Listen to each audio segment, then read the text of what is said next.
the 50th floor of a Chicago skyscraper, past midnight. The city below is a grid of cold light, indifferent and endless, a door that should be locked, a sliver of yellow light bleeding under the frame. A man in a blue maintenance uniform pushes it open. He wasn't supposed to be here, neither was she. She stands in the center of the room with her back to him.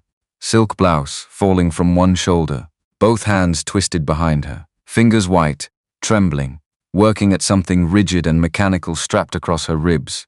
She doesn't hear him. He sees the bruising before he can look away. Deep purple, spreading, the kind that doesn't come from a fall, the kind that comes from surviving something. She turns, their eyes meet, neither of them moves. Outside, 42 floors of power and money hum quietly in the dark. In here, two people who have never spoken stand 3 feet apart, and something shifts. Irreversibly, this is their story. The alarm went off at 3:40 in the afternoon. Not a gentle chime, not a soft fade-in. It was a mechanical rattle, the kind that sounded like something breaking, and it vibrated the cheap nightstand so hard that the half-empty glass of water near the edge trembled and nearly went over. Daniel Marsh slapped the button, lay still, stared at the ceiling. There was a water stain up there, had been there since March, shaped like a boot or a dog. Depended on the light, depended on how tired he was, depended on whether he'd slept at all. Today it looked like a boot. He was tired.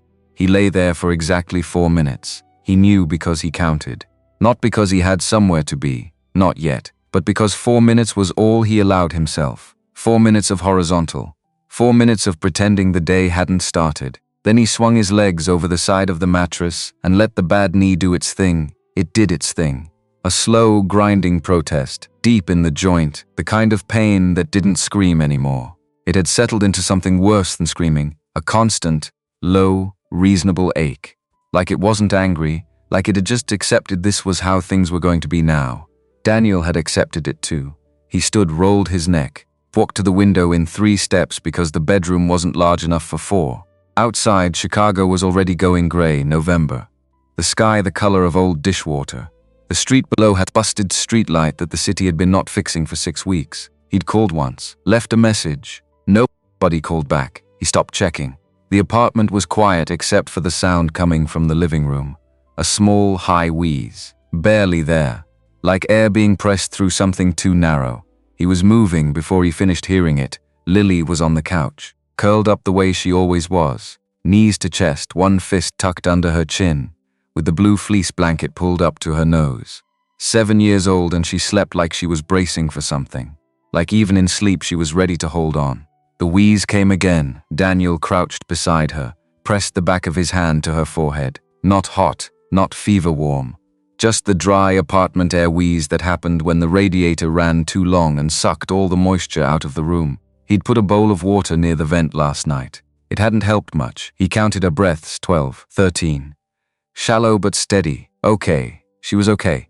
He stayed crouched for a moment longer than necessary, just looking at her. The smudge of pencil graphite on her left cheek from whatever she'd been drawing before she fell asleep. The gap where her front tooth used to be. The way her eyelashes rested against her skin like they were too heavy to hold up. 7 years old. 4 years since her mother left. 4 years of just the two of them in this apartment that was too small and too dry and too everything. He stood up. Knee complained. He ignored it. In the kitchen he made coffee. The cheap kind, the store brand, the one that tasted like hot brown water. And he stood at the counter and did the math he did every day. Rent was due in 9 days. He was $60 short, not counting the electric bill that had come Thursday.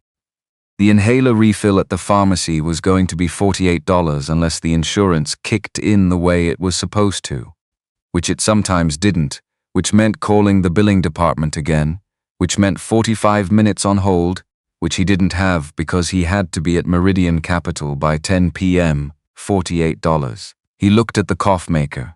It had a crack in the handle held together with electrical tape. He'd fixed it 8 months ago and hadn't thought about it since. That was how he lived. Fix what breaks, keep moving, don't think about it too hard or the math stops working. He woke Lily up at 5. Fed her cereal, the generic brand.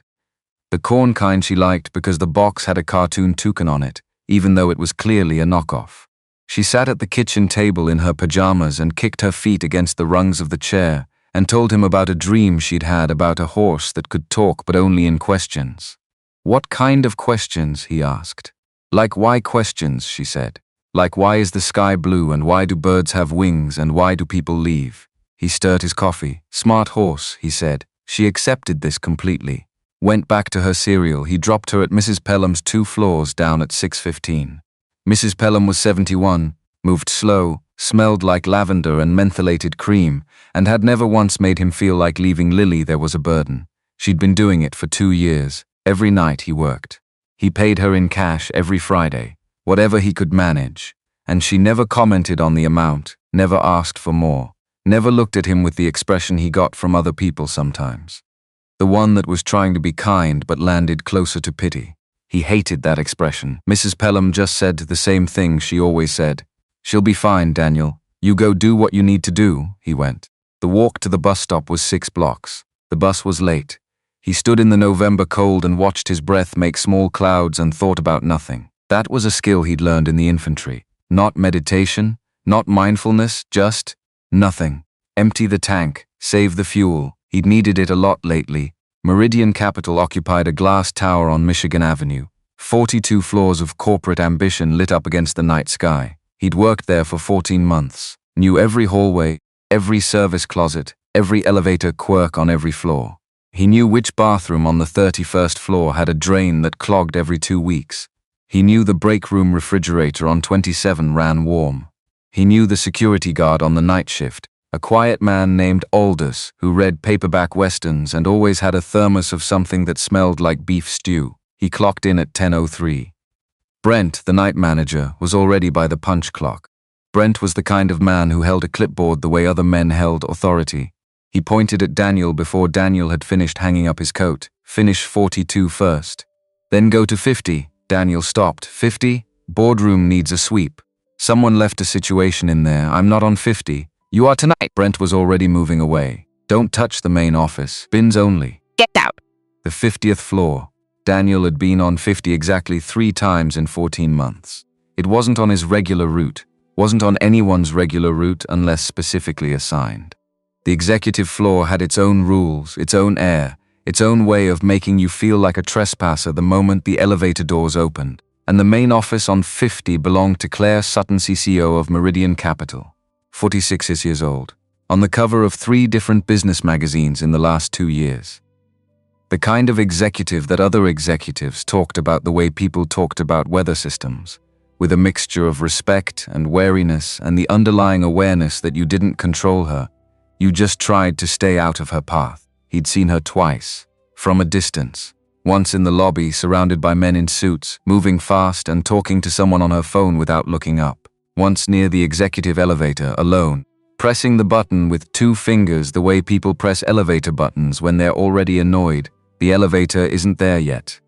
She had never looked at him. He was part of the building to her. Furniture with a mop. He told himself that was fine. Invisible was fine. Invisible meant employed. He finished 42 in just under an hour. His knee was already complaining about the mop bucket, about the turns, about the industrial carpet in the hallway that grabbed the wheels and fought every push. He took the service elevator to 50, watched the numbers climb, the doors opened. It was different up here, always was. The carpet was dark charcoal, the kind that swallowed sound. The lighting was warm instead of fluorescent. The walls were paneled in something that was definitely real wood and not the laminate imitation he spent his nights wiping down everywhere else in the building. It smelled like leather and cedar and something faintly floral he couldn't name. It smelled expensive. He moved down the corridor, left the mop bucket in the vestibule, the boardroom first, get that done, get out. The boardroom was easy. 3 coffee cups, a stack of paper someone had half shredded but abandoned, a whiteboard with a diagram of something financial that meant nothing to him. He bagged the trash, wiped the surfaces, tied off, checked his watch. 11:41, if he was fast, he could catch the 12:10 bus. He came out of the boardroom and looked down the hall. The main office door was at the end. Brass nameplate. Sisechun. The door was closed but not latched. He could tell by the thin ribbon of yellow light bleeding out from the gap at the bottom, spreading across the charcoal carpet like something trying to escape. He stood there. Brent had said don't touch the main office, bins only. But the bin in the main office, if it hadn't been emptied, would mean Brent docking his pay for an incomplete round. He'd seen it happen. $12 off his check for missing a single bin. $12. He was 60 short on rent. 48 for the inhaler. He was always doing the math. He walked to the door, knocked. 2 knocks, soft, nothing. He waited 5 seconds. She was gone, obviously gone. The building had been quiet for hours, the light left on by an assistant who didn't check. He reached out and pushed the door open. He took 2 steps inside. His eyes went to the floor first. Habit. Always check for the bin, and he saw the stilettos first. Black. Expensive. Kicked off sideways onto the Persian rug the way you kicked shoes off when you'd been wearing them too long. Then the suit jacket, dark charcoal, draped over the arm of a leather chair like it had been dropped there mid-stride. He started to look up. "I told you to leave it at the desk. Reeves." The voice came from across the room, low-ragged, exhausted in a way that had edges to it. Daniel stopped breathing. He looked up. Claire Sutton was standing 10 feet away. Not behind her desk, not near it. Standing in the middle of the room, facing slightly away from him, her silk blouse partially open, slipping from one shoulder. That wasn't what stopped him. What stopped him was the device strapped around her torso, a rigid brace. Heavy duty, the kind he recognized from injury recovery programs in the military. Thick canvas panels reinforced with metal stays, buckled and cinched across her ribs and lower spine with the kind of hardware that meant something structural had gone very wrong underneath it. Her hands were twisted behind her back, fingers white and trembling, working at a clasp on the left side that wasn't moving. And beneath the edge of the brace, along the visible strip of her rib cage where the silk had fallen away, bruising. Deep purple shading into sickly yellow at the margins. Old bruising and newer bruising layered on top of each other like a map of ongoing damage. He didn't move, he couldn't move. She turned her head, not her whole body, just her head, slowly. And she looked at him the way someone looks when they've been caught. Not with surprise, not with embarrassment, but with the particular stillness of a person calculating. Fast. Behind the eyes, she looked at his uniform. His boots, the trash bag hanging from his fist. "You aren't Reeves," she said. Not a question. He choked on it. His throat turned to sand. "I'm sorry." I knocked. "I thought the office was empty." "The door, get out, ma'am. I swear I didn't. Get out." He backed up. His heel caught the edge of the Persian rug and he stumbled, caught himself on the door frame. Kept his eyes locked on her face because looking down meant looking at the bruises and looking at the bruises meant. He pulled the door shut behind him. The hallway was very quiet. He stood with his back against the mahogany wall and tried to remember how to breathe. His heart was going hard enough that he could feel it in his back teeth. Cold sweat across his forehead. The trash bag was still in his hand. He hadn't even emptied the bin. He'd just walked in on the CEO of Meridian Capital. He'd seen the brace. He'd seen the bruising. He'd seen the way her hands had been shaking. A woman like Claire Sutton didn't wear a heavy orthopedic brace at midnight in a dark office unless something was seriously, fundamentally wrong.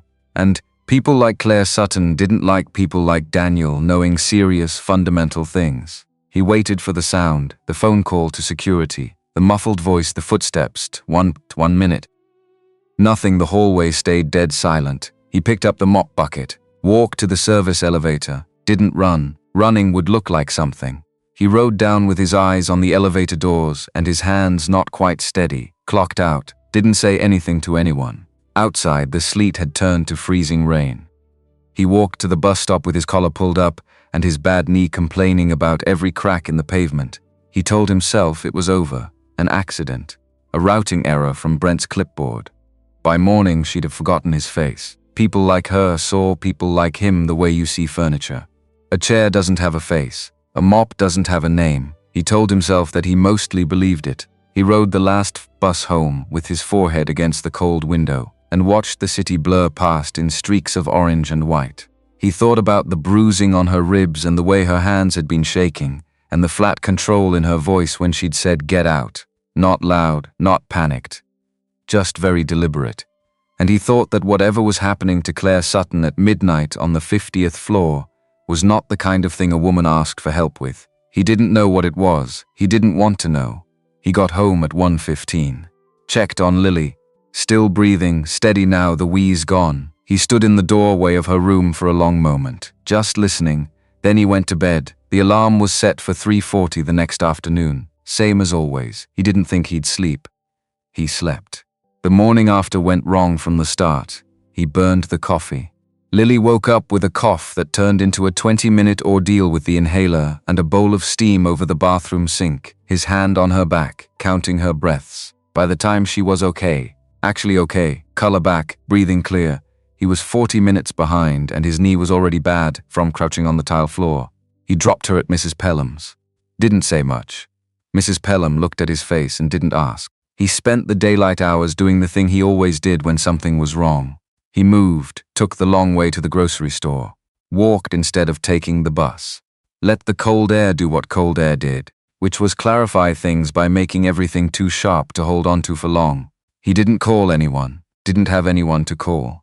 He thought about the brace, not obsessively. Just the way a thing lodges in the back of your mind and sits there, taking up space, not asking for anything but not going anywhere either. By 9 p.m. he was in front of Meridian Capital again.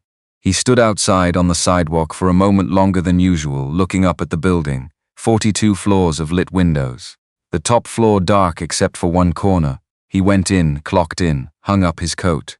Brent was by the punch clock with his clipboard and his expression of permanent mild grievance. He looked at Daniel. Daniel looked back. "You're not on floors tonight," Brent said. He said it the way a man says something he'd rather not say. "Careful around the edges. Someone upstairs wants to see you." "Who?" 50th floor.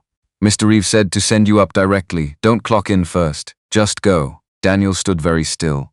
"Which office?" Brent looked at his clipboard like the clipboard might save him. "The main one." Daniel left his cap on the bench. He walked to the service elevator. He pressed 50, counted the seconds the way he'd counted Lily's breaths, because counting was the only thing that kept the inside of his head from getting too loud. 44 seconds. The doors opened. A man was waiting in the vestibule. Early 50s, slim, a grey suit that cost more than Daniel's car. He had the face of someone who had been managing complicated situations for a long time and had made peace with it. "Daniel," the man said. "Reeves." "Follow me." Reeves led him past the boardroom, past the empty alcove with the abstract painting that probably had a name Daniel wouldn't recognize, down to the end of the corridor, the brass nameplate. "C. Stoughton." Reeves opened the door, stepped back, gestured for Daniel to go in, then pulled the door shut from the outside. The office in the ambient glow of the city coming through the floor-to-ceiling windows was something else entirely. Last night it had felt like a room where something had gone wrong. In this light it felt like a room where decisions got made, large decisions, the kind that moved numbers on screens that other people spent their lives watching. Claire Sutton was behind her desk. She wore a black blazer, buttoned, her posture absolutely rigid, hair pulled back tight. A tablet in front of her, its screen throwing blue light across her face. The makeup was flawless. The hollows under her eyes, raw and deep last night, were carefully covered. She looked like what she was meant to look like the version of herself that those magazine covers had photographed. She didn't look up when he entered. He walked to the white leather chairs opposite her desk and stood there. Not sitting. Waiting. The silence stretched. He could hear the HVAC hum. The faint sound of wind against the glass 50 floors up. The small sound of his own breathing. "I'm sorry," he said. "I know I wasn't supposed to be in here." I knocked. The door was open. I thought, "Sit down." He sat, perched on the edge of the cushion, conscious of the grime on his work pants, the scuff on his left boot he'd never gotten around to buffing out. She set down the tablet, looked at him. Her eyes were sharp. Nothing like the bloodshot, cornered exhaustion he'd seen the night before, but the skin beneath them, even through the concealer, sat heavy, like weight that had been there a long time. "You didn't go to the press," she said. "No, you didn't tell your manager. You didn't file a report. You didn't tell anyone." "No." She studied him for a moment. "Why?" He looked back at her. The question felt like one with a trapdoor in it. A wrong answer and you fell through. He decided not to look for the right answer. "Just tell her the true one, because I need this job. I'm cleaning toilets for $15 an hour. If I talk about the CEO, I get fired. I have rent. I have a daughter. I can't afford to care about your secrets." He paused. "I didn't see anything I wanted to see. I just want to keep working." It was the most honest thing he'd said to another person in months. Maybe years. It sat in the room between them. Claire didn't blink. Then she reached into a desk drawer and placed a manila folder on the glass between them, slid it toward him. 1 inch from his hands. He didn't touch it. He read the top page without picking it up. His name, his age, his discharge summary, knee injury, training exercise, honorable discharge, Fort Bragg, North Carolina, his address, the name of Lily's pediatric clinic, the outstanding balance, his credit score, 490, written in pen in the margin, which felt unnecessary. She'd had all of this by morning. His jaw tightened. You don't get to. I was in a helicopter, she said. He stopped. She leaned back in her chair, carefully, the movement small and deliberate, the kind a person makes when they've learned exactly how far they can go before something pulls tight and starts to hurt. 4 months ago. A charter flight, north of Glacier in Montana. The pilot misjudged the downdraft on a ridge approach. We went down hard. Her voice was flat, clinical. The voice of someone who had rehearsed saying this until it stopped feeling like anything. 3 fractured vertebrae, 4 broken ribs. The press believes I was on a private wellness retreat in rural Vermont. The board of directors was told I had a minor skiing accident, some soft tissue damage, nothing structural. I was back on video calls within the week. He didn't say anything, because what was there to say? The board is looking for any reason, she continued. Meridian is in the final stages of acquiring a logistics firm. $2.4 billion, 7 years of positioning. If the shareholders find out the CEO is held together with canvas and metal and cannot sit in a chair for more than 2 hours without pharmaceutical intervention, she stopped. They will invoke the medical performance clause in my contract. They will call a vote, and I will be removed before the acquisition closes. Daniel looked at the folder, looked at her. Why are you telling me this? Because I'm going to make you an offer. She folded her hands on the desk. I have 3 private physicians on retainer keeping their silence, a flight crew under NDA, a physical therapist who visits this building as a contracted maintenance consultant, a pause. I have Reeves who manages my schedule well enough to hide most of it. But Reeves is 130 pounds. He cannot catch me if I go down. He cannot tighten a brace that's shifted. He cannot stand close enough in a room full of shareholders without looking like what he is. The city moved behind her through the glass. I need a shadow, she said. Someone who drives the car, carries what needs to be carried, stands where I tell them to stand, responds when I need them to respond without requiring an explanation. Her eyes moved to his hands, the knuckles, the calluses, the small scar across his right index finger from a wire exercise at Bragg that had gone sideways. And when my back locks up in the middle of a room full of people who would love to watch me fall. Someone who makes sure they don't see it. He looked at her. You want a nurse. I want a professional. Her voice didn't waver. You were infantry. You know how to carry weight. You know how to stay quiet.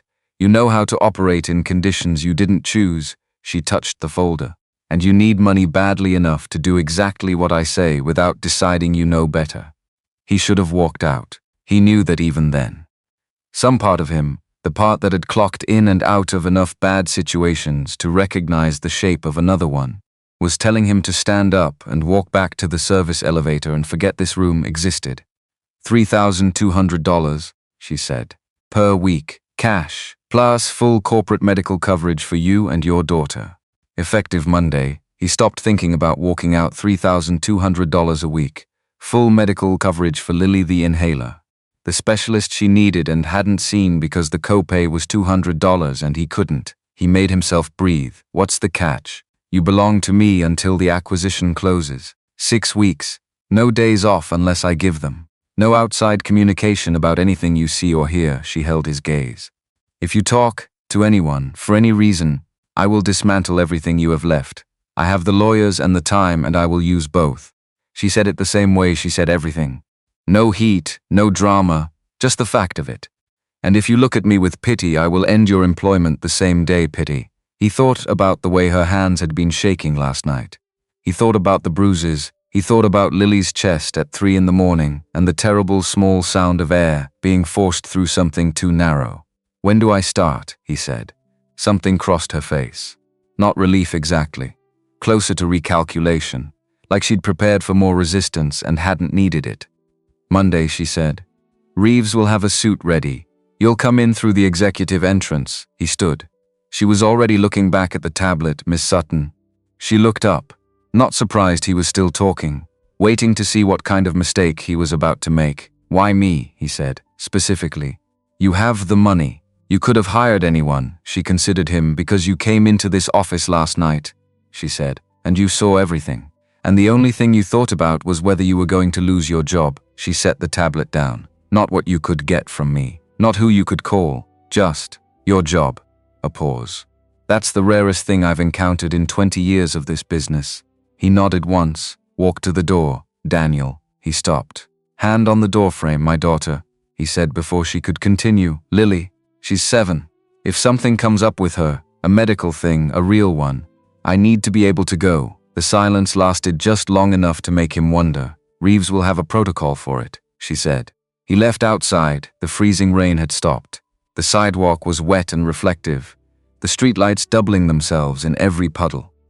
He walked to the bus stop with his hands in his pockets and his bad knee doing its thing, and he thought about what he'd just agreed to. 6 weeks. He thought about the look on her face when she'd said you saw everything.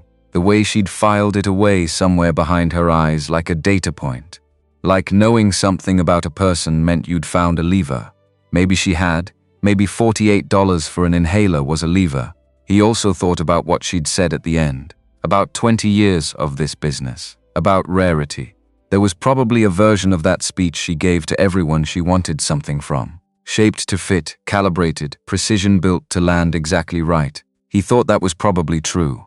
He also thought, Lily's inhaler, the specialist visit, the medical coverage effective Monday, the bus came, he got on, paid his fare with the last of the cash in his jacket pocket, sat near the back and watched the city move past in the dark. He didn't tell himself it would be fine. He'd stopped telling himself things would be fine a long time ago. 6 weeks. Keep moving. Don't think about it too hard, the math works out. The suit didn't fit. He knew it the moment he put it on Monday morning in the executive changing room on 49, a room that existed solely for the purpose of making people look like they belonged somewhere they didn't. The jacket was tailored, technically. Someone had measured him Friday, a quiet man with a tape measure and no opinions, and the result was mathematically correct and somehow still wrong. The collar sat too high.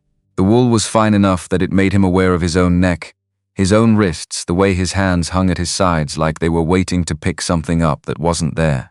He stood in front of the mirror, black suit, white shirt, no tie. Reeves had said no tie, which was one small mercy. He looked like a man dressed as someone else, which was accurate. Reeves appeared in the doorway at 4 minutes to 7. He looked Daniel over the way a mechanic looks at an engine assembled from mismatched parts. Not unkind, just assessing. The shoulders will loosen, Reeves said. Okay, don't put your hands in your pockets. Okay, when we're in a room with board members, you don't speak unless Miss Sutton addresses you directly. You stand 2 feet behind her left shoulder, not her right. Left? Why left? Because her right side is where the nerve damage fires worst. Reeves said it the same way he said everything. Quiet, factual, like he'd been carrying this information for so long it had stopped having weight. She lists right when it's bad. You'll learn to see it. Daniel said nothing. Any questions? He had about 40. He asked none of them. The first morning was a board briefing on the acquisition timeline. 14 men and 2 women around a table that probably cost more than Daniel's car. He stood 2 feet behind Claire's left shoulder and watched her run a 90-minute meeting with the precision of someone diffusing something. No wasted words, no preamble.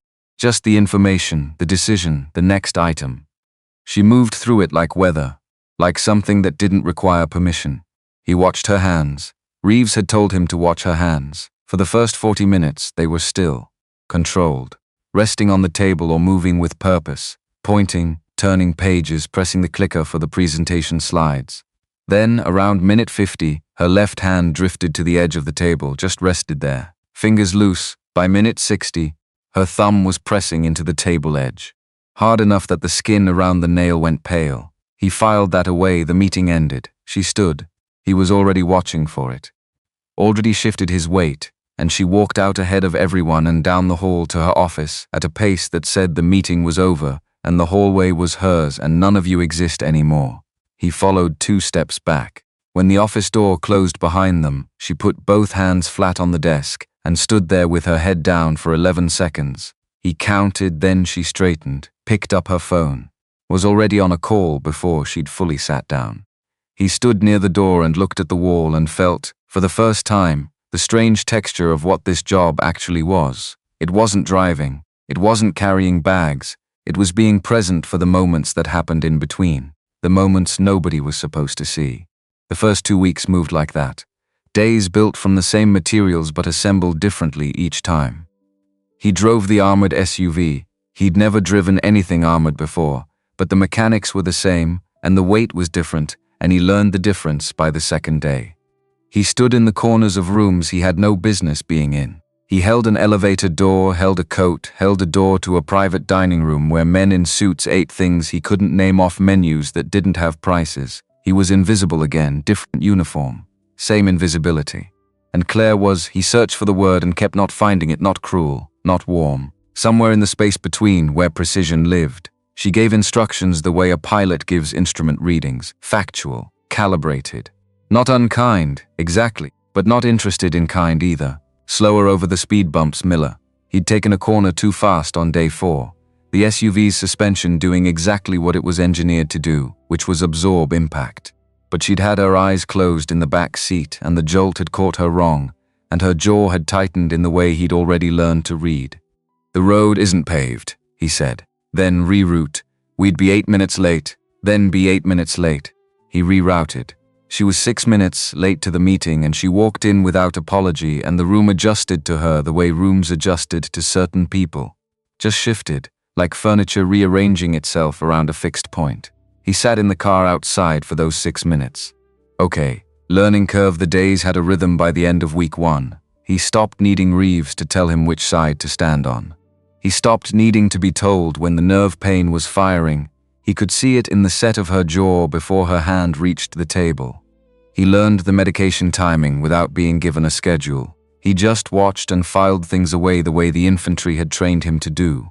Not with analysis, not with judgment, just accumulation. Detail after detail until the picture was complete enough to act on. She noticed. She didn't say anything about it. But she noticed. He could tell because she stopped giving certain instructions twice. The nights were harder than the days. Not in the way he'd expected. The days were long and demanding and required a specific kind of attention, always running a background process, always scanning, always a half step ahead of what might be needed. That was familiar. That was what the military had trained him for. But the nights were when the CEO of Meridian Capital stopped being a weather system and started being a person. It happened gradually. By degrees, the way temperature drops at the end of a day. You don't notice each degree, only the total. The first sign was the painkiller routine. She kept them in a silver case in the top right drawer of the desk. Prescription, clearly. Serious enough that she tracked them carefully. Never more than necessary, always timed to the schedule. Always exactly 2 hours before anything that required sitting for longer than 90 minutes without a break. Reeves managed the timing during the day. In the evenings, when it was just the two of them, she managed it herself. She always faced away from him when she opened the drawer. He noticed that too, and said nothing about it. End of week 2, 4 a.m. departure scheduled, private terminal. He was in the car in the underground garage of her residential building at 3:40, engine running, heat on, waiting. His phone lit up on the console, her name. He answered on the second ring. "I need 10 minutes, her voice was low. Controlled in the way that meant the control was being maintained deliberately, with effort, against something pushing back hard. "I can't get off the floor." He was already in the elevator. He found her in the kitchen, sitting on the tile floor with her back against the cabinet, knees drawn up, one hand pressed hard against her lower ribs. She'd gotten up to get water. He guessed this from the glass tipped on the counter above her, a small puddle spreading toward the edge, and the spine had locked mid-movement. He sat down on the floor next to her, not across from her, next to her. Back against the same cabinet. He didn't say anything. She didn't say anything. After about 4 minutes, her breathing changed. Shallower, then deeper, then the slow exhale of someone coming back from somewhere they didn't want to go. "The brace," she said. "Where?" "Bedroom. Left of the closet, he got it." Brought it back, helped her put it on right there on the kitchen floor. Methodically, the way you feel dress something. Not rushed, not hesitant, just working through it. She didn't thank him.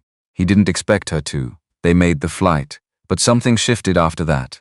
Not warmth exactly. More like acknowledgement. The way two people in a difficult situation sometimes stop pretending the situation isn't difficult. She started talking. Not much. Not personally. But in the car, in the evenings, in the small gaps between events, she would say things about the acquisition, about the board, about the way a particular negotiation had gone, the move she'd made and why, the counter she'd anticipated and how she'd built the trap 3 meetings earlier so that by the time they reached today's table it was already sprung. He listened. He didn't pretend to understand all of it, but the shape of it, the long game, the patience, the willingness to absorb short-term loss for strategic positioning, that he understood. That was how you survived anything. He started asking questions, not many, not intrusive. The questions of someone who was actually listening. And she answered them in the same flat, precise way she did everything. And somewhere in week 3 he realized they were having conversations. Which was not what he'd been hired for. But here they were. Warren Holt noticed him first. Daniel had clocked Holt on day 1, corner seat at the board table, silver-haired, the kind of physical stillness that in Daniel's experience meant either extreme confidence or extreme calculation. In Holt's case, it was clearly both. He'd voted against Claire twice in that first meeting. Not loudly. Just a raised hand and a quiet no and a look around the table that said he was counting who else was willing to raise their hand. Nobody else did, both times. But Holt was watching. Daniel could feel it the way you feel weather changing. Not a specific thing, just a shift in pressure. The way Holt's eyes would drift in the middle of a presentation, past Claire to where Daniel was standing. Then back. Like he was solving something, the approach came at the end of week 3, Tuesday evening. Daniel was in the underground garage bringing the SUV around from the charging bay when he saw the headlights. A black sedan, engine running, parked 2 spaces from the elevator bank. Not unusual, except it had been there when he'd arrived 40 minutes earlier, and the driver hadn't gotten out. He pulled up, got out, was walking toward the elevator when the sedan's window came down. A moment of your time, Holt. In the back seat, suit jacket still on. Like he'd been waiting comfortably and this was just a normal part of his evening, Daniel stopped walking. "I don't have time right now," he said. "This won't take long." Holt gestured at the passenger seat. Please, he didn't sit in the car. He stood by the SUV, key in hand, and waited. Holt looked at him for a moment, reassessing. Then he reached into the seat beside him and placed something on the window ledge. A white envelope. "Thick, I'm not interested in creating problems for anyone," Holt said. His voice was the voice of someone who had said reasonable-sounding things for a very long time. "I'm interested in the integrity of the company, the shareholders' protection, the principle that material information about executive capacity cannot be managed." He looked at the envelope. "That's $50,000, cash. It's yours regardless of what you decide. All I'm asking is that you don't actively deny what I'm going to find out on my own anyway." Daniel looked at the envelope. $50,000. He thought about the water stain on the ceiling. The busted streetlight the city wasn't fixing. The $48 inhaler. The specialist Lily still hadn't seen because he couldn't cover the gap between what insurance paid and what the clinic charged. He thought about Claire on the kitchen floor at 3 in the morning. The sound of her voice when she'd said, "I need 10 minutes, not asking for help, just stating a fact and trusting him to respond to it. He picked up the envelope, held it for a second, placed it back on the window ledge. "I drive a car," he said. "I carry bags. That's the job." He held Holt's gaze. "I don't know anything worth $50,000. He walked to the elevator. The sedan stayed parked. He didn't look back. In the elevator, going up, he pressed the heels of his palms against his eyes and stayed like that for the full ride up to 49. 50,000. Don't think about it. He didn't tell Claire that night. Not the next morning either. He turned it over a few times, looking for the right moment, then stopped looking. There wasn't a right moment. There was just the decision he'd already made and whatever came next. What came next was the night the brace broke, end of week 3. A dinner meeting with institutional investors from out of state. They were flying in and out the same night, and this was the only window. 4 hours in a private dining room with exposed brick and low music and the kind of quiet that costs money. Claire held it together for all 4 hours. He watched her do it, watched the hand drift to the table edge, watched the jaw set when the nerve fired, watched her laugh, actually laugh, full and real, at something an investor across from her said, and he thought, she is extraordinary, not in a complicated way. Just the plain fact of it. She was running on damage and willpower and 20 years of knowing how to show a room exactly what it needed to see. And she held it together, until they were back at the penthouse. He pulled into the underground bay. She was already reaching for the door handle before he'd fully stopped. He got out fast, came around. She was out by the time he reached her side, standing. One hand braced on the roof of the SUV. Something was wrong, the way she was standing. Too still. Weight distributed wrong. Her left arm pressing against her ribs from the outside. Claire, I'm fine. She wasn't. She took 3 steps toward the elevator and her knees gave. He caught her before she hit the concrete. Got under her arms the way he'd been trained. Protect the spine, take the weight at the shoulders. Don't let the momentum carry you both down. She grabbed his jacket with both hands. Her fingers went all the way through to his shirt. The clasp, she said. Compressed. She was talking through something. Left side. It shifted. It's pressing into. I've got it. Can you walk? Yes, she couldn't. Not well. He took the majority of her weight up the elevator, through the penthouse door, into the bedroom. She was shaking. Not from cold. From pain and from the effort of containing it for 4 hours and from the fact that the container had finally run out. He sat her on the edge of the bed, crouched in front of her, found the hem of the blazer. She didn't stop him. She was past the careful maintenance of distance. Both of them were, though neither of them had said so. He found the brace through the silk of her blouse. The left clasp had bent inward, the metal edge turned against the skin over her rib. He could feel the problem without seeing it. The ratchet had slipped, locked at the wrong point, digging in rather than holding. This is going to resist before it releases, he said. She nodded.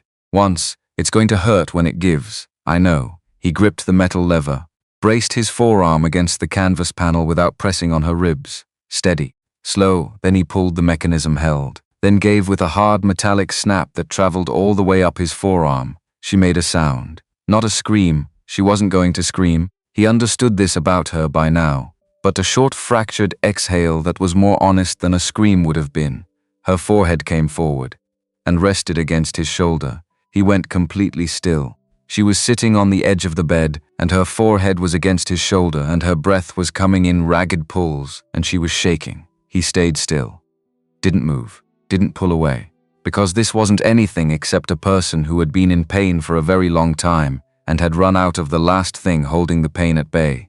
He worked the rest of the clasps, slowly, methodically, unthreaded the canvas from the stays, pulled the heavy brace away from her body and set it on the floor. She sat back, pulled her blouse closed. Her breathing was slowing. He started to stand. Something fell from his jacket pocket, a small folded square of paper. Pencil smudged at the edges from living in his pocket too long. He'd put it there a week ago and kept forgetting to move it somewhere safer. It landed between them on the floor. Claire looked down at it. He picked it up, unfolded it. Lily's drawing. 2 stick figures. A tall one in a dark suit. She'd tried to draw the suit from when he'd called her on video and shown her what he was wearing. A small one with a circle of yellow hair that was apparently Lily's interpretation of her own hair, which was brown, but she liked yellow, and a green balloon floating above both of them. Claire was looking at it. He didn't fold it back up immediately. She draws every day, he said. He hadn't meant to say anything. Claire reached out, touched the edge of the paper, not taking it, just touching it. Her thumb moved over the crayon lines. What's her name? Lily, how old? 7. A pause. The sharp corporate edge was entirely gone from her voice. Had been gone since she'd hit the concrete downstairs. This was someone else, someone quieter. Is she doing better? With the treatments, she got the new inhaler 2 weeks ago. The one that actually works. He looked at the drawing. She hasn't wheezed at night in 12 days. Claire looked at him, really looked. The way she hadn't in 3 weeks of proximity. Not as an employee, not as a logistics solution. Something more direct than that. Like she was seeing the actual shape of things for the first time. She drew you in the suit, Claire said. Yeah, she must think it's an improvement. He almost smiled. Almost. She thought it was funny. Said I looked like the guy on the playing cards. The king, I think she meant the jack. The corners of Claire's mouth moved, just slightly. Like the motion had been forgotten and was being slowly remembered. Take Sunday, she said. I'm not asking. She looked at the brace on the floor. Take her somewhere. The park by the lake is still open. The leaves are gone, but the water's still there. He folded the drawing, put it back in his pocket. Good night, Miss Sutton, Claire. She said it to the middle distance, not quite looking at him. When it's just us, Daniel. I'm Claire. He stood, His knee cracked. Loud in the quiet room, he walked out. In the elevator going down, he stood very still and looked at his own reflection in the polished doors. The suit that didn't quite fit. The face of a man doing a job that kept getting more complicated in ways that had nothing to do with the job description. He pressed the lobby button, counted the floors down.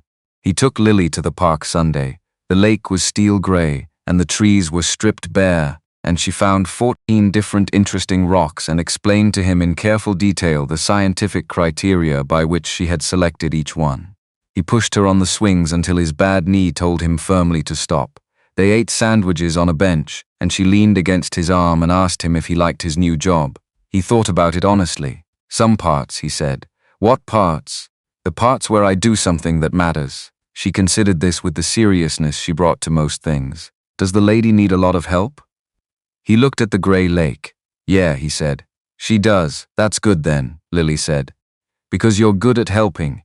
He put his arm around her and looked at the water and didn't say anything else. She was quiet for a while. Then she looked up at him. Dad, yeah, I wrote something on the back of the drawing. The one I gave you for your pocket. He looked at her. What did you write? She kicked her feet against the bench slats, considering whether to tell him. I wrote, "This is my dad's friend who is sad but nice." She said it quickly. Then looked at the lake, because she looked sad in the picture on your phone. But you said she was nice, so I wrote both. He looked at the water for a long moment. She's going to read that, he said. I know, Lily pulled her coat tighter. That's why I wrote it small. He put his arm back around her and they sat there until the cold pushed them off the bench and toward the car. The article ran the following Tuesday. He found out from Reeves. A text at 6:47 in the morning, even terser than usual. Board has seen the piece. Emergency meeting called for Thursday. Come in through the main entrance. The article was in a financial trade publication. No byline he recognized. It didn't name Claire directly. Careful, lawyered. The kind of careful that meant someone with resources had been involved in its production. But it described in vague but pointed terms a CEO of a major Chicago acquisition firm who had recently installed a personal aide with no financial background in a senior operations role, raising questions about executive judgment and leadership capacity during a critical transaction window. No names, but specific enough. He read it twice on his phone in the parking garage, then he sat in the car and thought about the garage 4 weeks ago. The white envelope, Holt's patient, reasonable voice. I'm not interested in creating problems for anyone. Right. He went up. Claire's was already at her desk when he arrived. 7 in the morning, suit on, brace on, tablet in front of her. She looked the same as she always looked at 7, assembled, composed. Like the hours between midnight and now hadn't existed. She looked up when he came in. You saw it, he said, 20 minutes after it published. At 2 a.m. she set down the tablet. Holt, he approached me in the garage. End of week 3. She went very still. He offered money, 50,000. I said no. A pause. Something moved through her face, not the boardroom mask, not the careful calculation. Something rawer than that. You didn't tell me, she said. I decided not to. Why? He thought about it. Really thought, the way the question deserved. Because you had enough to carry, he said, and because I didn't take the money. So there was nothing to change by telling you. He held her gaze. There is now. She was quiet for a moment. Thursday's meeting. Her voice came back to the flat. Clinical register, they're going to use you to establish a pattern. That I'm making decisions without full capacity. That my judgment is compromised. She looked at him steadily. You don't have to be there, I know. It would be cleaner if you weren't. Probably, she waited. But I'll be there, he said. Something shifted in her jaw. Not pain. Something else entirely, Daniel. You hired me to stand where I'm needed. He held her gaze. Tell me where to stand. That night was the gala. The Chicago Art Institute. The pre-winter fundraiser that every board member and major shareholder attended because not attending sent a message and nobody wanted to send that message. Claire had been scheduled for this event for 4 months. There was no graceful exit. She wore an emerald gown, floor length, structured at the bodice to accommodate the brace underneath without showing a line. Her hair was up, the makeup exact. The event started at 7. By 9:15 she had been standing for 2 hours and 10 minutes. The hand on the table edge had started 40 minutes ago. Her weight was shifting in the small, careful movements he'd learned to read from across a room. Not enough that anyone else would see it. Enough that he did, Holt found her at 9:20. He didn't come alone. 2 board members flanked him, not aggressively, not physically, just present in the way that made the conversation public before it started. He approached with a drink in his hand and the smile of a man who had been planning this specific moment for longer than tonight. Claire, warm, collegial. "You look well, Warren." Same warmth. Different temperature underneath. "We were just discussing Thursday's agenda." Holt glanced at the 2 men beside him, sharing the moment. "I wanted to get your thoughts, in a more relaxed setting, on the operational structure during the final acquisition phase. Specifically the question of..." Daniel moved. He came through the crowd from the left side and placed himself at her elbow with the quiet purpose of someone who belonged exactly there. "Miss Sutton, low, level. The logistics partner on the West Coast is asking about the routing sign-off. Reeves said it needs your confirmation tonight." Holt looked at him. The smile didn't go away. "That was worse." "I don't believe we've been formally introduced," Holt said. "Daniel Marsh. Executive Logistics." He didn't offer a hand. Holt looked at Claire. "Ah, yes. I've been meaning to ask about that appointment." "The routing won't wait," Daniel said. To Claire, not to Holt. She put her hand on his arm. He felt how much she was leaning. He turned them both, smooth, unhurried, like this was exactly the plan, and walked her out of the grand hall, down the corridor, away from the music and the light and the watching eyes. He found a coat room, dark, small. He pushed the door open and they went in and he closed it behind them. She went down. Not completely. He caught her, guided her to the floor, but she went down. Her back against the wall. The champagne flute she'd been holding for 2 hours without drinking tipped from her fingers and shattered on the tile. She was breathing in the short, deliberate way that meant she was managing the pain rather than not having it. He crouched beside her, got the silver pill case from his jacket pocket, got the water bottle from the other one. He always carried a water bottle now, every event same pocket, and pressed 2 tablets into her palm. She took them, swallowed. He sat down beside her, back against the same wall, knees up, the broken champagne glass between them, catching the thin line of light under the door. The room smelled like cedar and cold wool, and the fading remnants of her perfumes. After a while she said, "He's going to push Thursday. Hard, I know. He has the article. He has whatever he got from." She stopped. "From wherever he got it," Daniel said. "Yes." She tilted her head back against the wall, stared at the dark ceiling. "I've been running this company for 11 years, she said. Not defensiveness. Just a fact that needed to be said out loud to someone who would hear it. 11 years, 4 acquisitions, 2 restructures. I took it from a regional mid-cap to where it is now." A pause.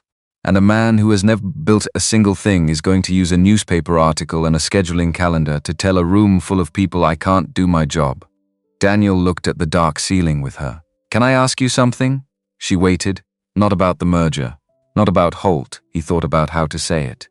"When's the last time you told someone you were doing badly?" Long silence.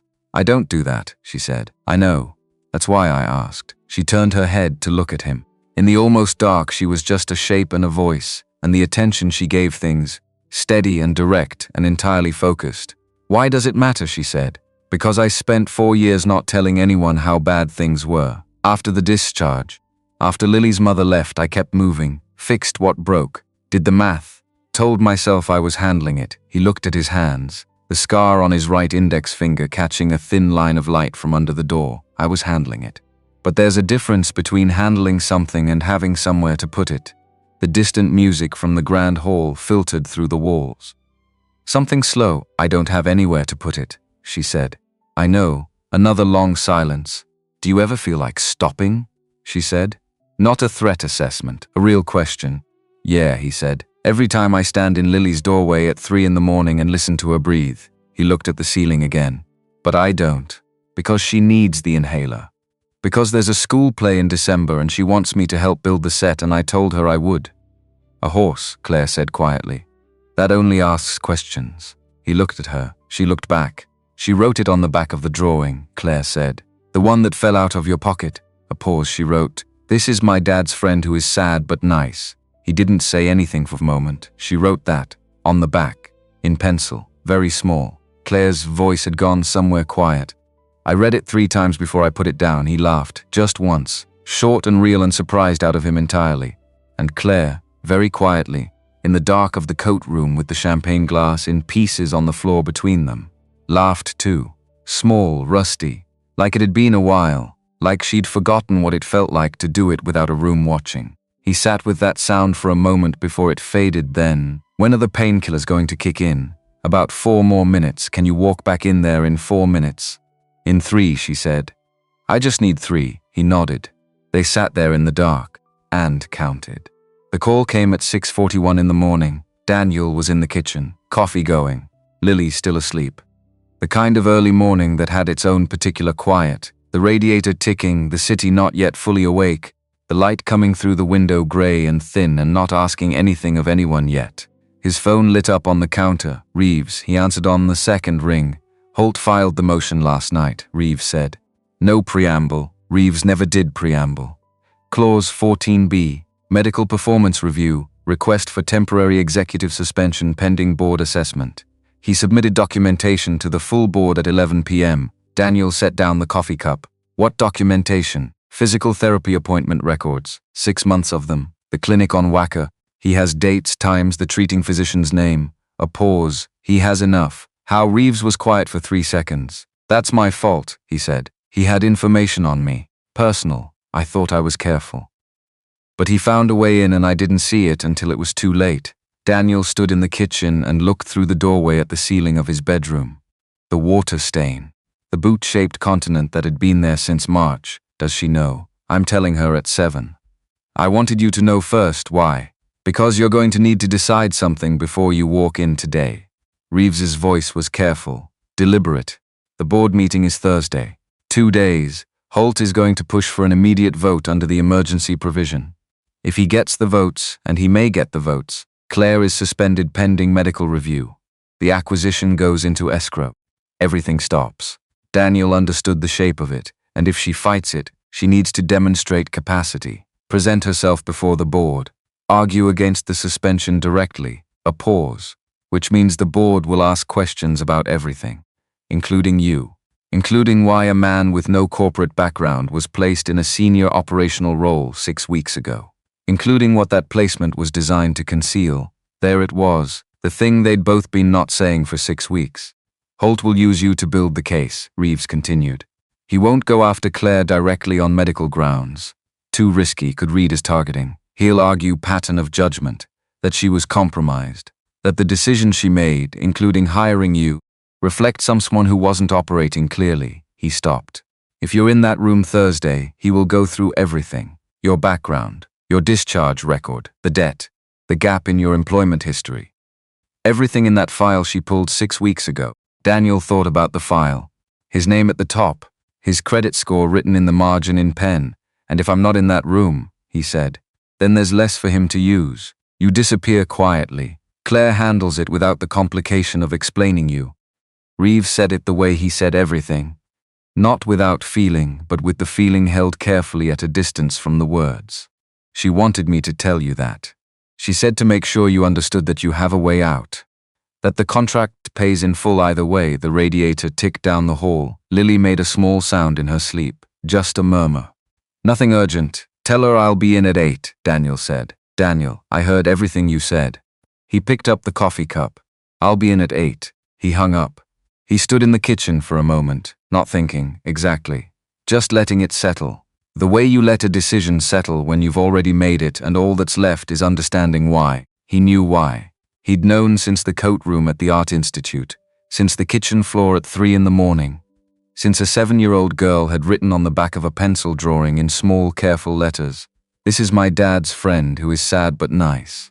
He'd known since a woman who had spent 11 years being the most capable person in every room she walked into had sat next to him in the dark and laughed like she'd forgotten she was allowed to. He got Lily up at 7, made her breakfast. She was in a talking mood. Something about a project at school, a diorama. She needed a shoebox and some blue paint. And could he find a shoebox because the one under her bed had a spider in it, and she wasn't going near it? "I'll get the spider," he said. "You have to take it outside, I know. All the way outside. Not just the hallway, I know, Lily." She studied him over her cereal bowl with the focused attention she turned on things that mattered to her. "You have the face," she said. "What face?" "The one from when you had to call the doctor about my breathing. Like you already know what you're going to do but you don't like it yet. 7 years old.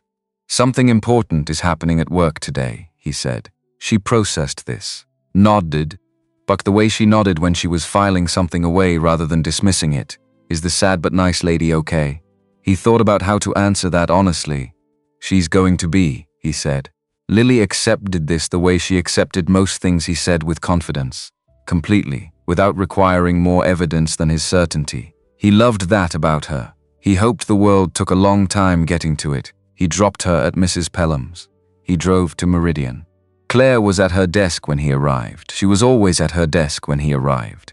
But this morning she was turned slightly toward the window, which she wasn't usually, and her hands were in her lap instead of on the tablet, and she didn't look up when he came in. He sat down in the white chair across from her without being asked. She looked up. Her face was not what he expected, not shut down, not armored. She just looked tired. The kind of tired that had moved past performance, past the maintenance of appearance, just tired. The way people look when they've been holding something for too long and their arms have finally given honest information about it. Reeves told you, she said. Yeah. Then you know you don't have to be here Thursday. You said that already. Through Reeves, I'm saying it again. Directly, she looked at him steadily. Holt will go through your military record, the discharge circumstances, the debt, the clinic bills. He will put all of it on the table in front of 14 people, and he will frame every piece of it as evidence that I made a compromised decision when I hired you. Let him, she pressed her lips together. Not anger. Something closer to frustration with his willingness to take damage he didn't have to take. Why? She said. And there it was. The same question she'd asked 6 weeks ago in this same room with the same city behind her through the same glass. Except different now. Because they both knew the answer wasn't about the money. Hadn't been about the money for a while. He thought about the answer carefully. Because I watched you sign a $2.4 billion deal while your spine was broken, he said. Because I drove you to 31 meetings in 6 weeks, and you were prepared for every single one, and you were right in every one that mattered. Because I know what it looks like when someone is actually doing their job, and what it looks like when someone is just protecting their position. He held her gaze. And Holt has never built a single thing. You said that. In the coat room. You were right. She looked at him for a long moment. If this goes badly, she said. If the vote goes wrong, then it goes wrong. You lose the salary, the insurance. I had a plan before you, he said. I'll have a plan after. He leaned forward slightly. But I don't think it's going to go wrong. She was quiet. Reeves has something, Daniel said. She frowned slightly. What do you mean? He called me before he called you this morning, led with the apology. First sentence before anything else. He watched her face. In my experience, when someone opens with that, when they put the fault right out front like that, it usually means they've been working on how to fix it. Not just what they broke. Claire looked toward the door. Toward the hallway where Reeves had his office no larger than a generous closet. She looked back. He's been quiet for 3 days, she said. Yeah, he didn't say anything about having something, no. But call him in. She looked at Daniel for another moment. Then she reached across the desk and picked up her phone. Reeves. Come in. Reeves came in. He stood in front of the desk. He looked at Claire, then at Daniel, then back at Claire, and he said, I have something. He placed his laptop on the desk. He opened it, and he walked them through it. 3 months of email records. Holt's corporate account. Not hacked. Reeves was clear about that. Direct and deliberate. Not hacked. Obtained through the company's internal compliance archive, which Reeves had access to in his role as Executive Operations Coordinator. A dull title that meant he had keys to rooms people forgot he had keys to. He'd had access for 9 years. He'd never used it like this before. He'd started pulling records 11 weeks ago. The week he first noticed Holt asking questions that went 1 degree past what a board member had reason to ask. 3 months of correspondence between Warren Holt and a private equity firm called Grayfield Partners. Headquartered in Boston, Grayfield Partners, which had been quietly acquiring a position in one of Meridian's primary competitors for the past 8 months. Grayfield Partners, which stood to gain materially, significantly, specifically, measurably, if Meridian's acquisition of the logistics firm collapsed, and Warren Holt, who had been sending them updates, progress reports, internal assessments of the acquisition's vulnerability, timeline projections for the medical performance challenge and its likely impact on shareholder confidence. The whole roadmap. laid out in careful, deniable language that meant exactly what it said to anyone who knew how to read it. He'd been feeding them the full story. For 3 months, Daniel sat back in his chair. Claire didn't move at all. She read through the documents on Reeves's screen twice, the second time more slowly. Then she sat back in her own chair, and her face went through several things in rapid succession. Anger, then something colder than anger. Then a strange particular relief that didn't look like relief from the outside, but he recognized it because I'd felt it himself. The relief of a thing you suspected being confirmed, of not being wrong about the shape of someone. "How long have you had the complete picture?" she said to Reeves. 72 hours. "Why didn't you?" "Because I needed to be certain." He closed the laptop. "And because I needed to decide whether to bring it to you or take it directly to the board's independent counsel." A pause. "I decided to bring it to you." "That's a significant decision." "Yes." She looked at the closed laptop. "At the thin silver edge of it, you obtained this legally, within the scope of my access under the Corporate Compliance Charter. Our attorneys will have a full opinion by end of day." He met her eyes. "But yes." Within the scope, the room was quiet for a moment. Then Claire said, "Get me Hargrove, their lead attorney, and get independent board counsel on the phone by noon." She looked at Daniel. "Thursday is still happening, I know, but the shape of it just changed." "Yeah," he said. "It did." Wednesday passed in the particular way that the day before something important always passes. Too fast and too slow at the same time, the hours not quite behaving like hours. Daniel drove Claire to 2 meetings that had nothing to do with Thursday and everything to do with it. Because she was Claire Sutton, and she wasn't going to spend the day preparing a defense when there was still work to be done. He watched her in those meetings, the way she handled the room, the way she listened, really listened, not to respond but to understand what someone wasn't saying underneath what they were saying. He'd been watching her do this for 6 weeks. He still wasn't entirely used to it. She was extraordinary. He let himself think it all the way through this time, without pulling back from it. Just the plain fact of it. That evening he put Lily to bed. She'd finished the diorama, a scene from a book about a girl who lived in a lighthouse, the shoebox painted blue on the inside with cotton ball clouds they'd glued in together the previous weekend.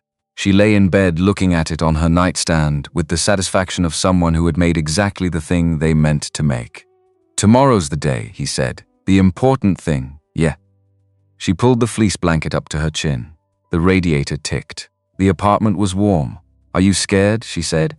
He thought about whether to tell the truth, decided yes. She was 7. She could handle the truth better than most people he knew. A little, he said, but not the bad kind. Not the kind where you want to run. What kind then? The kind where you know what you're doing matters. He looked at her. "Like the first night I took you to the emergency room. I was scared the whole drive there, but I knew exactly what to do every minute. Both things at once." She considered this with her serious face. "The sad but nice lady is lucky you're her friend," she said. He kissed her forehead. "Get some sleep, bug." He turned out the light. He stood in the hallway outside her door for a moment in the dark, just standing, just listening to the apartment be quiet around him. Then he went to the kitchen, made a cup of tea he didn't drink, and sat at the table until midnight going over nothing in particular. He drove to Meridian the next morning in his own car, not the armored SUV. His own car, the sensible second-hand sedan that had one working window on the driver's side and a heat system that took 7 minutes to warm up. He drove it through the early morning Chicago streets with the heat blowing cold for the first 6 minutes and his hands steady on the wheel. He was going in as himself today, not as a driver, not as a shadow, as whatever he actually was, which didn't have a clean title and probably never would. He wore the suit, the shoulders had loosened, the way Reeves said they would. They fit better now. Not perfectly, but better. The Meridian Capital boardroom was on the 42nd floor, neutral ground, technically, though nothing about what was going to happen in the next 2 hours was neutral. The room held 14 people comfortably. Today it held 16. Claire sat at the head of the table. Reeves was positioned behind her left shoulder. The place Daniel usually stood, but Reeves had history in this room, 9 years of it, and they'd agreed on the positioning deliberately. This was Reeves's room in a way it wasn't Daniel's. Not yet. Maybe not ever. That was fine. Daniel sat against the wall, not at the table. Against the wall to the side, in one of the chairs that existed for support staff and observers. He'd chosen that position on purpose, because this wasn't his meeting to run, he was here to witness it, and if it came to it, to stand up. Holt arrived with 2 allies and a lawyer. The lawyer was carrying a document box, which meant he'd been preparing this for longer than last night. Holt looked at Daniel when he came in, a long look, assessing, trying to read what Daniel's presence meant, what posture he was taking, whether he was a threat or just furniture. Daniel looked back at him with nothing on his face. Holt sat down, arranged his papers, arranged his expression into the look of a reasonable man performing a difficult but necessary duty. Claire called the meeting to order. She did it the way she did everything. Without asking for the room's attention, the room just attended, because she was that. Because 11 years of being exactly right in exactly this room had made her a kind of gravity that people moved toward without deciding to. This meeting was called under Article 7 of the board charter, she said, at the request of board member Warren Holt, who has filed a motion under Clause 14b requesting my temporary suspension pending medical review. She looked around the table, at each face, briefly, the inventory of someone counting what they have. I have a response to that motion. But first, I've asked our independent board counsel, Mr. Webb, to share information that has come to the company's attention in the past 72 hours. Holt's lawyer leaned in immediately, said something quietly. Holt put a hand up, stopping him. Mr. Webb was a compact man in a navy suit who had been independent board counsel for 9 years and had the expression of someone who had seen everything and was finished being surprised by it. He opened his briefcase, placed a bound document on the table, slid copies to each board member. In the course of routine compliance review, he said, a series of communications were identified between board member Warren Holt and an entity called Grayfield Partners, a private equity firm with documented financial interest in Meridian's primary competitor in the current acquisition space. The room changed, not loudly, quietly. The way temperature changes when a window opens in winter. You don't hear it, you just feel the air shift. These communications span approximately 3 months and include material non-public information about the company's acquisition timeline, executive circumstances, and board voting assessments. Webb didn't look up from the document. The nature of these communications constitutes a potential violation of the board's fiduciary duty, the company's insider information policy, and applicable securities regulations regarding material non-public information. Holt said, "This is a fabrication, Mr. Holt." Claire's voice. Quiet, final, the closing of a door. "You'll have time to respond," he stopped. The document went around the table. Daniel watched faces. The 2 board members who'd flanked Holt at the gala. They read the document, and then they looked at Holt, and then they looked at the table. The look of people who had been standing next to someone they were now understanding they had not known as well as they thought. That particular expression. The one that's not quite shock because the suspicion was always there, just suspended. The lawyer leaned into Holt again, more urgently this time. Holt's hand came up again. Slower, given the documentation before the board, Webb continued. And given that the motion filed under Clause 14b was authored by the individual whose conduct is currently under independent review, I'm advising the board that proceeding with that motion today would expose the company to significant legal liability. He closed his briefcase with a soft click. I'd recommend tabling the motion pending a full fiduciary review of Mr. Holt's communications and his relationship with Grayfield Partners. Holt's lawyer stood up. It didn't help. What followed was 40 minutes of procedural back and forth that Daniel followed about 60% of and didn't need to follow completely to understand the direction it was moving. The motion was tabled. A formal independent review of Holt's conduct was initiated. 2 board members called for an immediate vote to place Holt on administrative leave pending the outcome of that review. The vote passed 7-3. Holt sat through all of it, still and straight and looking at some middle distance that wasn't anyone's face. His lawyer packed up the papers, the document box, the preparation for a fight that had turned around on him before it started. One of the yes votes, a woman named Alderson, who had been on the board 8 years, who Claire had mentioned once was the only person in that room who actually read the financial disclosures rather than having an assistant summarize them. Alderson looked at Holt with an expression that wasn't satisfaction. It was just the end of patience. The look of someone who had suspected something for a long time and was finally finished suspending the suspicion. Holt left without speaking. His lawyer held the door. It closed. The room exhaled. Claire looked around the table. At each face in turn, methodical. Counting, the acquisition closes in 4 days, she said, on schedule. As planned, she stood, slowly, the careful way she always stood, but nobody at this table knew that. They just saw her stand. I'll have the final execution documents to each of you by end of business tomorrow. Thank you for your time. She walked out. Daniel stood. He caught up with her in the hallway outside the boardroom. Her heels on the tile making that sound. Sharp, purposeful, the sound of forward momentum. Reeves was 2 steps behind her. Claire, she slowed. He came up beside her. She was looking ahead down the corridor toward the elevator bank. Her jaw was set. Her posture was something he hadn't seen before. Not the rigid control of someone managing pain, not the assembled armor of someone performing capability. Just herself. Whoever that was when the room stopped watching. You okay? He said. Ask me in 20 minutes. I'll be in the car. She nodded. Kept walking. Daniel, she stopped. Turned to look at him. Direct. The way she was always direct, except this time without the layer of calculation underneath it. Just the thing itself. Thank you, she said. He held her gaze. You built something worth protecting, he said. I just stood where I was told to stand. She looked at him for a moment longer, then she turned and walked toward the elevator, Reeves behind her. The hallway rearranging itself around her the way it always did. He went to get the car. The acquisition closed on a Tuesday, 4 days after the board meeting. 6 weeks after a woman in a dark office said the word shadow and changed everything. Daniel was in the car outside when Reeves texted, "Done." He watched Claire in the rearview mirror when the notification came through on her phone. She looked at the screen, then she looked out the window at Chicago going past. Bare November trees and gray sky, and the lake in the distance, flat and enormous and steel-colored. She looked like someone who had just set down something very heavy and was still feeling the shape of where it had been. Where to, he said. She thought about it. A real pause. The kind where she was actually deciding rather than already knowing. Nowhere specific, she said. Just drive, so he drove through Lincoln Park, along the lakefront. Through the neighborhoods Chicago stacked on top of each other like geological layers. Glass towers giving way to brownstones, giving way to 2 flats, giving way to blocks of houses with front stoops and bare-limbed trees and the warm yellow light of kitchens visible through windows.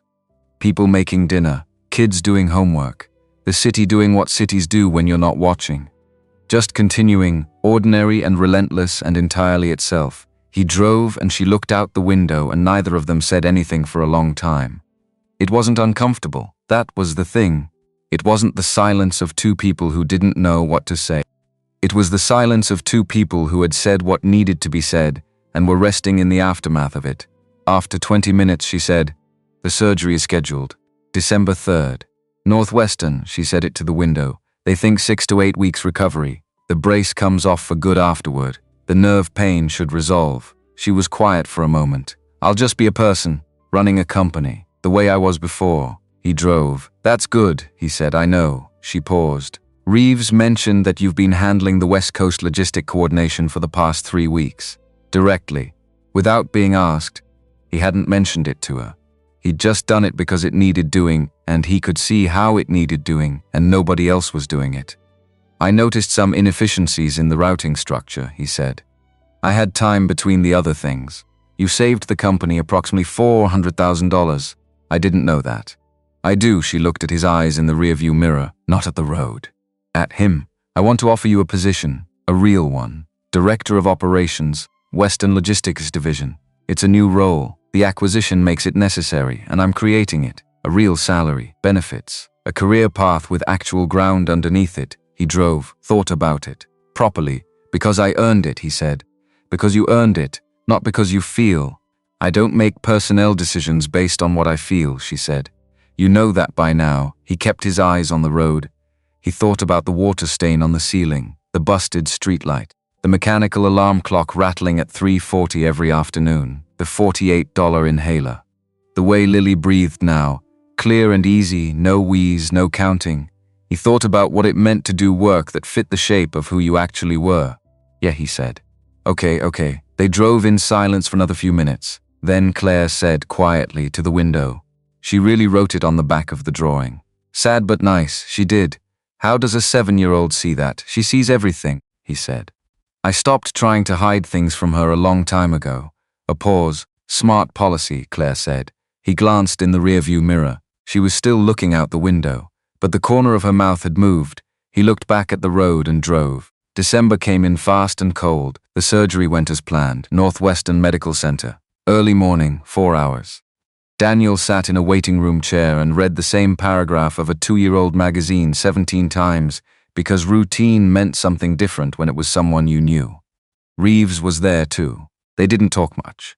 They sat in the plastic chairs and drank bad coffee from a machine down the hall and waited in the specific way that waiting rooms teach you to wait, without urgency, without the ability to do anything, just present. The surgeon came out at noon. Everything went well. Recovery expected to be straightforward. She was asking for her phone. Reeves closed his eyes for just a second. Daniel looked at the ceiling of the waiting room. Okay. She was in physical therapy by week 3 of recovery. Real physical therapy. Not the hidden sessions conducted under a false job title. Real sessions in a real clinic with a real therapist who knew her actual history and her actual injuries and could work on them accordingly. She described the first session to him in the car on the way back. Not the medical details, just the experience of it. Of lying on a table in a lit room and having someone address the damaged places directly, openly, without concealment, without the damage being a secret that had to be managed around. It felt strange, she said. Good strange or bad strange. She thought about it honestly. Good, she said. Just new. Like something I forgot was allowed. He nodded. Kept driving. She asked about you, he said. The therapist Lily. He kept his eyes on the road. She asked if you were going to be okay. I told her yes. A pause. Good, Claire said. She wants to give you the diorama. The lighthouse one. She said it's for when you're recovering so you have something to look at. That isn't the ceiling, silence. That's, Claire stopped. She's been working on adding to it. She put a second figure in the lighthouse. He kept his voice even. It has dark hair. She used 4 different colors for the jacket because she kept changing her mind about which one looked right. He heard the breath Claire took, small, quiet. The kind of breath someone takes when something lands in a place they weren't guarding. He kept his eyes on the road. The new office was on the 41st floor, 1 floor below the penthouse. 1 floor above where he used to push a mop bucket down empty corridors at midnight, breathing in industrial lemon cleaner and counting the hours until the bus. He thought about that sometimes. The distance between those 2 floors, whether it was large or small, he decided it was both, depending on how you measured it. He did the same thing in both places when he was honest about it, showed up, paid attention. Did the work that needed doing without waiting for someone to tell him it needed doing. The address changed. The title changed. He'd found a tailor on the north side who charged a quarter of what Reeves's tailor charged and actually measured him correctly, and now the suit fit properly through the shoulders. But the work was the same work. Take care of what matters. Stay present. Don't look away from the difficult parts. He'd known that before he ever walked through the doors of this building. He'd learned it in a 2-bedroom apartment over a busted streetlight, sitting on the floor next to a 7-year-old who wheezed in her sleep and drew everything she saw, and wrote the truth on the backs of things in small, careful letters.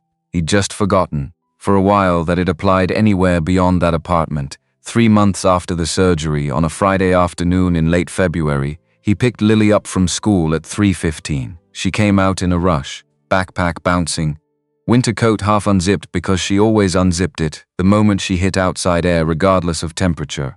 And she climbed into the car and said, "Guess what? What? I got picked to read my story at the assembly. Yeah? The horse story. The one where the horse only asks questions." "That's great, Bug." She buckled her seatbelt with the efficiency of someone who had been doing it herself for 2 full years, and was still quietly proud of the fact.